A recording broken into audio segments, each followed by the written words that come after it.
Hey guys, welcome back to my channel. It's your girl, the Brooke Ashley, and today we are here to discuss The Real Housewives of Beverly Hills, Season 11, Episode 15. Beverly Hills right now is number one. It's not up for debate. It's not up for discussion. The way these ladies have continued to outdo themselves week after week, the other girls just aren't giving what they were supposed to have gave.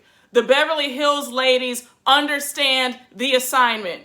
I want Kathy Hilton's butler, Patrick, to have more scenes. He stole the show. But y'all, let me not jump ahead. Let's just dive right on into this recap because, as always, we don't have a minute to spare. Okay, but before we get started, though, we are going to have to pour up some rosé. All right? Because this episode was a lot. Cheers, y'all. So good. And since a lot of y'all will DM me asking me what I drink in these videos, this is one of my favorite rosés. This is from Wolfer Estate. And when I tell you guys, they have such good wine. So we start off the episode with Dorit. And you guys know how I feel about Dorit and her equally as annoying husband, PK. I can't stand either of them. They're both at home, and some of the samples for Dorit's bridal line have come in. So she's modeling the gowns for PK. What happened to Beverly Beach, sis? I didn't forget about that swimsuit line that you were pushing a few seasons ago. What happened to that? You jumped from swimsuits to now bridal wear? I don't know who in their right mind would want to go into business with Dorit. So Dorit says in her confessional that PK wants to be involved in everything that she does. So all of a sudden PK brings up them having a vow renewal. And Dorit's like, no, I just feel like vow renewals are bad luck. And he's like, no, babe, you can't think like that. And all I saw between PK and Dorit was what's going to keep us on this show for next season, seeing that Dorit doesn't have a real storyline and they are doing everything in their power for their money issues not to be discussed on this show. I said, y'all have only been married for, I think, 6 or 7 years. Isn't that usually reserved for like milestone years, like a 10-year, 20-year, 25-year? Why would you have a vow renewal for 8 years? So Dorit goes on to say, look at Erika and what she's going through. PK interrupts her and says, well, Tom was a bad guy. So Dorit and PK then start discussing how PK is actually the talker in the marriage and how he will vent to anybody who will listen. PK does admit that he will vent and he will talk to friends and he is like the talker or the blabber in their marriage, and she will keep things a little more close to the vest. So Dorit says in her confessional, take that, Garcelle, I'm actually not the talker, PK is. Then she goes on to say how the reason why she talks so much around the ladies is because around PK, she can't get a word in edgewise. I said, PK is probably not here for your fake accent. That's why you can't get a word in, sis. He's probably like, girl, I don't want to hear it. Just shut up. Now we move on to Sutton and Kyle. They both arrived at Sutton's new home that's still being renovated. And I was reading that Sutton literally moved like a block away from her old house. But anyway, Sutton's new home is really pretty. It's $5.3 million, but it is still under construction. So they go in and she's showing Kyle the renovations, and Kyle makes a joke about how it looks like she's going to be paying Kyle and them rent for a very long time. And remember that while Sutton's new house is being renovated, she's living in Kyle and Mauricio's old house in Bel Air, and she's paying them $20,000 a month in rent. It's a little tacky, in my personal opinion, to bring up money and how your friend is paying you this really large sum of rent every single month. She knows she's going to be in your house for quite some time. You don't need to keep reminding her. Sutton says in her confessional that her divorce left her as a shell of herself. And now she has a new home and a new Bentley, and her new home represents her independence. While I have softened up to Sutton a whole lot, and I am here for how she is getting Erika together, I will say that I was doing a little bit of, not an eye roll, but it's kind of like why do you keep bringing this divorce up, sis? Like, your divorce was finalized a few years ago. Like, why do we keep hearing about it, now in 2021? And then I Googled about, how her divorce took place and what happened. And I read that her ex-husband served her divorce papers on her birthday. And she was completely blindsided by the whole thing. And so I said, you know what? Let me just extend some grace, because that would be traumatizing for anybody. So now Kyle and Sutton go outside and they bring up Lisa Rinna's launch party. Sutton says, it was a really cute party, but I have to say, I've been using kid gloves when it comes to Erika. And I said, sis, we the viewers are waiting for you to go in on Erika. You and Garcelle, because you and Garcelle have been way too tame and y'all are holding back, and we need you guys to unleash the beast and let Erika know this ain't what she wants. I want Sutton to leave this Southern belle stuff at home, and I want Garcelle to stop worrying about being stereotyped as the angry black woman and give all these ladies a piece of her mind. I want her to read them for filth. So then Sutton goes on to say, when Erika pointed her doo-doo nail in my face, I realized that she's not as fragile as I thought she was. When I tell you I screamed, I said, not a doo-doo nail, child.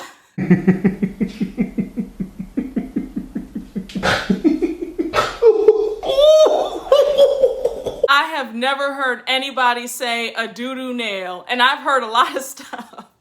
So Sutton goes on to say that being called Miss Small Town really set her off, and she did not appreciate that comment whatsoever. Sutton says in her confessional that she felt like her and Erika were bonding in a deeper way. So now she feels really betrayed by Erika since Erika flipped out on her. Sutton tells Kyle that she's ready to have a hardcore conversation with Miss Erika because she's not buying it. Sutton goes on to say, I'm not saying that Erika knew exactly what was going on in that law firm, but I think that Tom told her, the jig is up, it's been a nice ride, take care of yourself, I'll see you later. Oh! Shout out to everybody, I had fun. I gotta be good.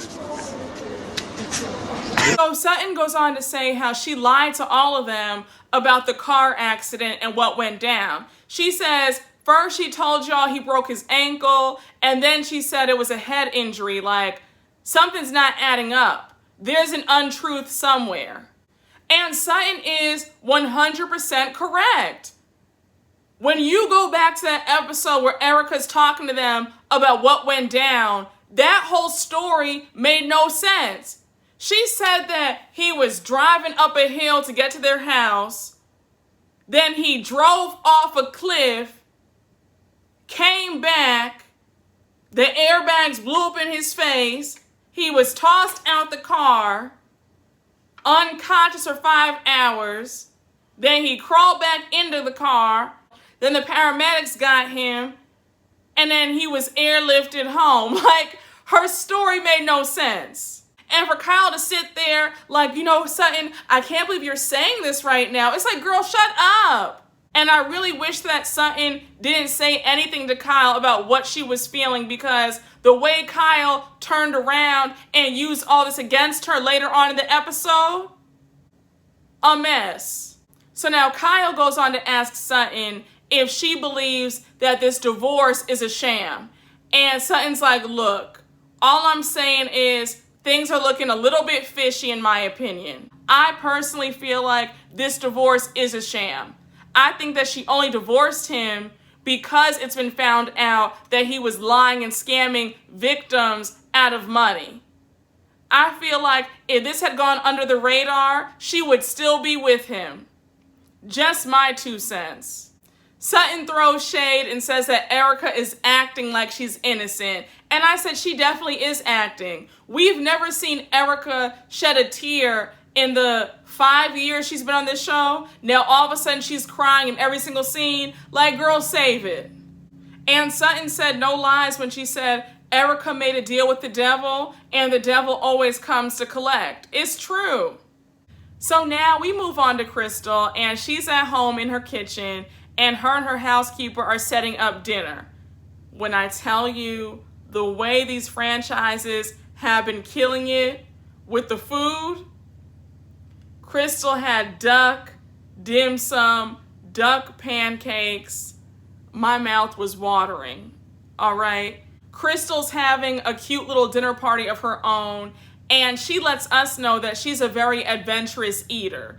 Like, she had guinea pig when she was in Peru some years ago, and she loved it. She says that it tastes just like chicken. Crystal, you and I are right here because I'm a very adventurous eater too. I had fried alligator and turtle soup while I was in New Orleans, and I loved every single bite of it, okay? Alligator tastes just like chicken. And I love duck too, so when I tell you the way I was salivating during this scene, there is nothing like a good meal. Okay, can we talk about that for a minute? Folks think that I eat like a bird. I mean, I don't overeat, don't get me wrong, but I can put some food down, okay? And once I'm done filming this, I'm about to order some Italian food, okay? But I digress. Erika is the first guest to arrive for Crystal's dinner party, and they're making small talk. Erika is asking Crystal if Crystal's kids are in Chinese school. And Crystal says, yes, they are. They're learning the language. Crystal lets us know that while her kids are American, she doesn't want them to lose the Chinese culture. So while Crystal and Erika are talking, the doorbell rings and it's Kathy Hilton. Kathy's like, sorry I'm late. I was just preparing for my dinner party for you guys tomorrow night. Honey, she was up there polishing her crystal and her silver for the girls. Kathy is truly the epitome of what these Housewives franchises should look like. She's not giving nouveau riche. She's not giving pretender. She's not giving any phoniness. She's the real deal, and we are here for it. Now Garcelle arrives, and the party's all there, honey, so they all sit down to eat. Garcelle remarks that she's happy that it's just them, and that how a smaller group is better sometimes. So they're all like, yeah, I agree. Crystal goes on to bring up what Garcelle thought about Lisa Rinna's launch party. Garcelle is like, it could have been a lot better. So of course, because Dorit and Garcelle got into it at the launch party, the whole topic of Dorit talking too much comes up. Kathy jumps in and says, look, we've all joked about her talking too much, including me. So then Erika says, Dorit's just really sensitive when it comes to that. I just hate how Dorit is being coddled when Garcelle hasn't done anything to her. Like, last week's episode really just infuriated me because Dorit, in my opinion, pulled a whole Karen move. She knows good and damn well Garcelle is not bullying her or making her feel bad or taking jabs at her. And Garcelle should have really let her have it in last week's episode. Garcelle, I'm going to need you to stop worrying about what these ladies think about you because you're the only black woman on that cast, and just curse people out when needed. Garcelle goes on to say how when people look at her and Erika, they see strong women. So Erika's like, let me stop you right there, sis. It's taking everything in me to get up out the bed these days. I'm just putting on a brave face. So now the conversation, of course, pivots to Erika and her issue with Sutton. Erika says, this whole thing of Sutton wanting to distance herself from me, that's very hurtful. And that's not the Sutton that I came to know and love, because the old Sutton was really caring and sweet. So it's like, wow, what about me? And what about you, sis? It's not about you, girl. It's about the victims that your husband stole from. Kathy interjects and says, look, Sutton's from a small town. She's very conservative. And she's worried about her social standing and her spot at the country club. So Kathy goes on to further say how everybody has a skeleton in their closet, and not only that, but nobody cares what you have to say. While Kathy's right, Sutton has every right to feel how she feels about the situation. At the end of the day, they are on this show together. And because of that, they could all be questioned or subpoenaed because of Erika. Like, I don't understand why everybody's acting like Sutton is just so out of line for having questions or concerns about this whole entire thing. I don't care what anybody says. Who you associate with does have people look at you in a certain light. So Erika goes on to say that her and Sutton are members of the same country club, and she never even heard of her before until recently. Crystal piggybacks and says, yeah, I've never heard of her either.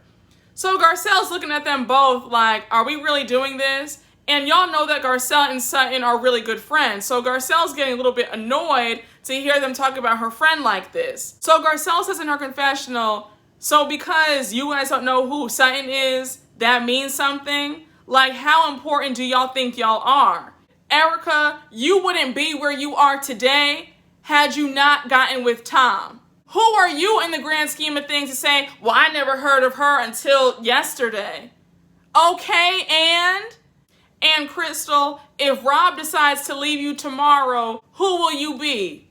And where will you be? Now Erika and Crystal continue to go in on Sutton. Erika says that Sutton misses social cues, and Crystal goes in on how awkward Sutton is. She's like, her voice is awkward. She's just an awkward person. And again, the nerve of you to talk about Garcelle's good friend in front of her.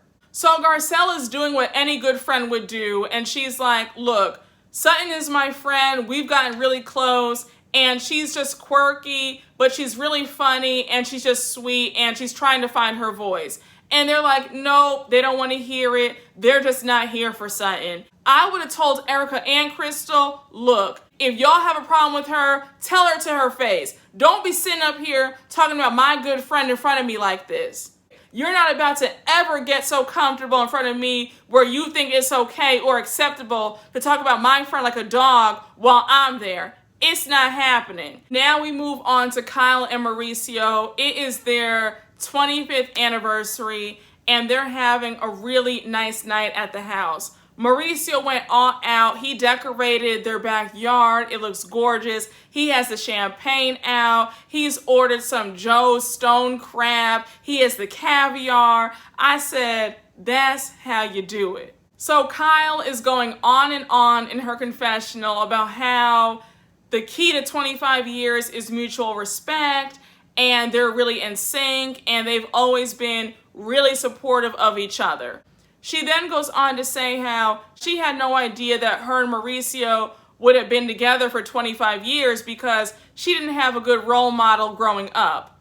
Her parents were divorced, and her mom, Big Kathy, was married 4 times. Now, I told y'all a little bit about Big Kathy in last week's recap, all right? She was crazier than a soup sandwich.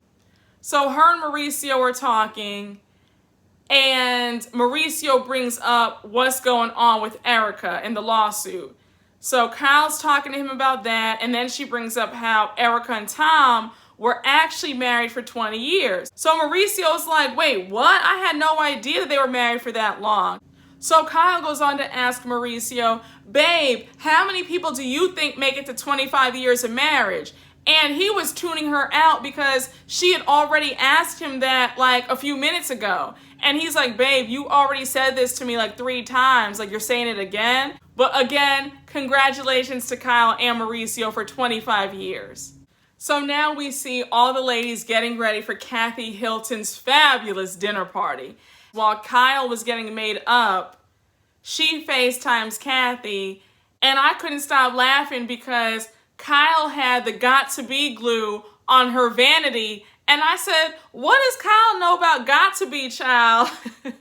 Now we flip on over to our girl, the girl, honey, Kathy Hilton.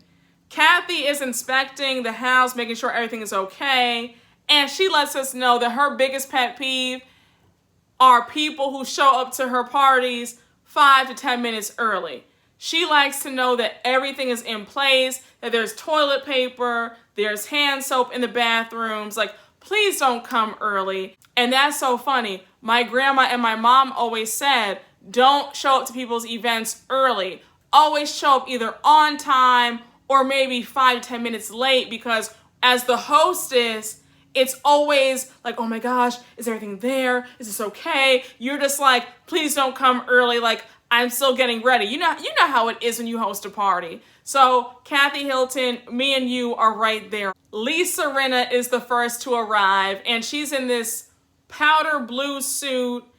And Lisa Rinna, while I can't stand her, she normally kills it with her looks, but I wasn't feeling this outfit. I thought that she was better off in a sexy dress, but I was not liking it. I wasn't liking her hair. I wasn't feeling it. I said, girl, you missed the mark with this one.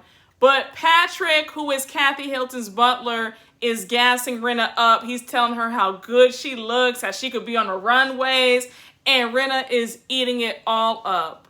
Like I said at the very beginning of this recap, I absolutely love Patrick. I think that he is just such a gem.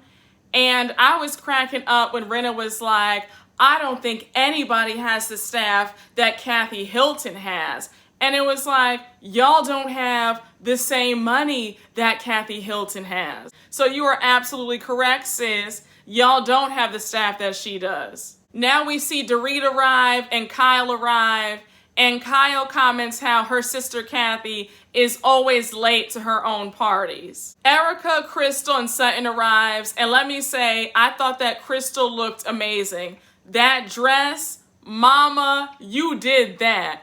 Sutton, girl, I like you now, but Sutton, sis, I'm gonna need you to stop dressing like an old lady. For Sutton to be, I think she's 49 years old, she carries herself like she's much older. Her with that big old red coat, it was like, Sutton, what are you wearing? I know that you love Dolce & Gabbana, you love the haute couture, you are spending $8,000 on your dresses, but the pieces just aren't hitting. And I was not feeling this red ensemble that you had on at Kathy's house. I was like, no ma'am. So now, last but not least, our girl Garcelle arrives, and she is dripped in cheetah print from head to toe. So Kathy comes out and greets them all, and now they all go to the table to be seated. And did you guys catch how Kyle had to introduce herself to Patrick? I said, now sis, if you're over Kathy's home a lot, Patrick should know who you are, right? Kathy's entire staff should know who you are. I said, that's a shame. And it goes to show how Kyle truly is not that girl. But I digress. Now, Kathy, while I love you to death, I know that you in production were being shady to place Sutton and Erika right next to each other, like at Kyle's dinner party. We saw how that worked out. So Sutton says, I'm so glad that we're sitting next to each other. This gives us a chance to talk and clear the air. The way Erika was looking at Sutton like she could have just killed her, she was not here for it. She tells Sutton, what's there to clear the air on? You've made yourself very clear. And to be really honest with you, your opinion about me and what I'm going through doesn't matter. So Erika's so pissed, she says, you know what? I need to excuse myself and use the restroom. So Sutton is really shocked and confused because she had no intentions of trying to offend Erika or piss her off. Patrick lets them know that they're going to be served a 4-course meal, and their first course is a caviar pie. I don't know about you, but I like caviar. It's an acquired taste, but I've had it quite a few times, and I think it's good. I always crack up because I know that Wendy Williams eats caviar dipped in Doritos. And I don't know why that's so funny to me, but it just is. So while they're eating their caviar pie, Dorit calls out Garcelle and she says, Garcelle, I don't want to hijack the conversation. And she's about to go into what went down at Rinna's launch party. So Garcelle says, you know, I felt really shitty.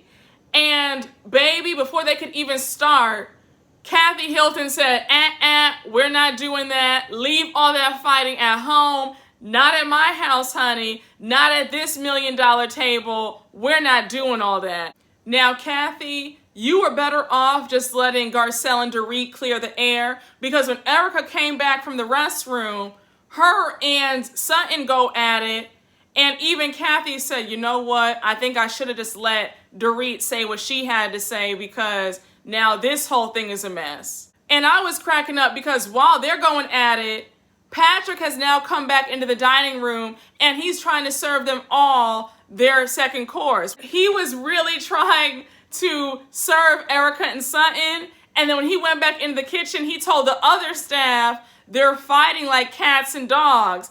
And I was screaming because I said, I know Patrick has never seen any craziness like this before.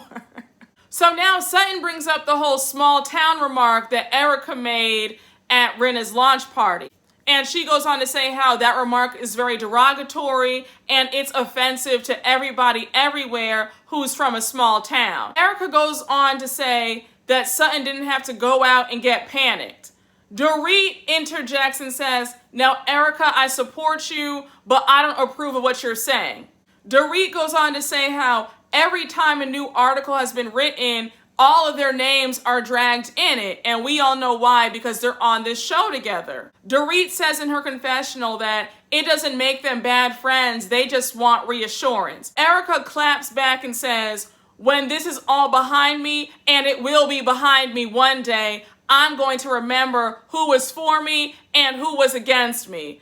I said, girl, not you talking like you're some kind of mob wife. Like, I don't understand why Erika is acting so dense as to why people will be afraid to be associated with her. This isn't a normal divorce. This isn't like Tom stole some bubble gum at the corner store. He is being accused of stealing millions of dollars in settlement money from his clients who never received said money, from orphans, widows, plane crash victims, burn victims, etc. Like, I don't understand why she can't seem to get through her pea brain why folks would have some questions. And what's really funny to me is if this were anybody else in the group going through the same exact thing, Erika would probably have 1,000,001 questions, and she too would probably not want to be associated with them. So miss me with it. Ain't no fun when the rabbit got the gun, huh? So Garcelle turns to Erika and says, but Erika, don't you think that it's human nature for people to have questions? Erika's getting pissed and she's like, no, it's not human nature at all. So now Garcelle says, Erika, I'm not trying to come for you. I'm not trying to make you upset. I'm not trying to anger you. All I'm saying is, can you kind of understand where Dorit and Sutton are coming from? They just have some questions. Nobody's trying to attack you. Nobody's trying to make you feel bad or be against you. So while Garcelle is trying to reason with Erika, Erika's getting angrier and angrier by the minute. Garcelle says, look, I don't like how you're looking at me, sis. I'm just trying to level with you and try to get you to see things from everybody else's perspective. We're not coming against you. We're just trying to say, like, do you see where we're all coming from? Erika's looking all stone-faced, and all she says to Garcelle is, you can let go of me. Because while Garcelle was talking, she had her hand on Erika's shoulder. That would have been the last time I ever spoke to Erika had she told me to let go of her. I can't stand Erika. Her attitude is nasty. How dare you tell Garcelle to let go of you when she's the one trying to comfort you and try to reason with you? I will be letting Erika know, sis, watch how you talk to me, because you're this close to being in an orange jumpsuit for a cute 5 to 10 years. Don't get it twisted. You're the one under investigation, not me. So Dorit jumps back in and says, Erika, we all want you to get through the other side of this. We all love and support you, and we are fighting for you to the bitter end. And I'll do anything that you need me to do. I said, now, Dorit, we're not going to do this. Because if you love Erika so much, and if she's your great friend, then how come you didn't offer her any money when she needed some money? How come Sutton is the only one in this group who offered her some money? Yet Sutton is being painted out as the villain or the bad guy for having questions, but yet she's the only one who offered money like a good friend should do. Kyle, Rinna, Dorit, for them to be as rich as they are and for them to just love Erika so much and to defend her so much, how come none of them didn't offer Erika any money? And that's the mark, in my opinion, of a good friend. If your friend is in need, shouldn't you want to help them in any way, shape, or form? And I'm not somebody who believes in loaning money. My dad always said, don't loan money, give money. That way, if somebody doesn't pay you back, you're not upset about it because it was a gift. So now, you don't have to think about it. Everybody's fine. The friendship is intact. Now, here's where Erika decides that she's going to try and give her best Oscar-worthy performance. So she's like, why are you all torturing me? Why are you all doing this to me? And she has that the little fake tears rolling down her eye. I said, girl, if you don't stop this charade. So now Erika is focused directly on Dorit. And she says, look at my fucking life. And she's just crying and sobbing. And Dorit's like, I know, baby. It just breaks my heart. So then she's like, so why are you still doing this to me? Why are you still talking? So while Erika's having a meltdown of epic proportions, Rinna decides that she's going to interject and give some BS about love thy neighbor, love thyself. Let's put ourselves in Erika's position right now and think about how it would feel. So Erika says, now Rinna, I love you to death, but shut the F up because all this BS flying out of your mouth, I ain't trying to hear it. I said this was the only time I agree with Erika in this entire episode. Lisa Rinna, shut the entire hell up. Nobody asked you. Talking about love thy neighbor, love thyself. Girl, where was this for your best friend of 25 years, Denise Richards, last season? Every single recap, I will continue to bring up Denise Richards because how you did her was dead wrong. I'm really starting to believe the rumors that Erika did give you some money for that lip business because it's not making any sense to me why you are just so in support of Erika. You and Erika haven't known each other that long for you to be sitting up there rooting for Erika and declaring her innocence. So now Erika goes on this long diatribe about how every time she's attended one of their events, they knock the shit out of her with all this questioning. So she looks around the table and says, where's the support from y'all?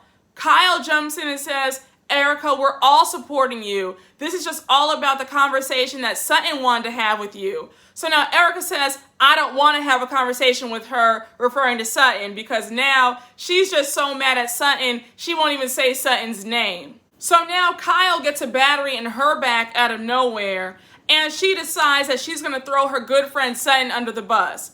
She says Sutton isn't being honest, and she's being two-faced. So Sutton's like, where is this coming from? Like, I'm the only one in this group who's been speaking up. Sutton goes on to say how her viewpoint on Erika and this whole situation has softened up.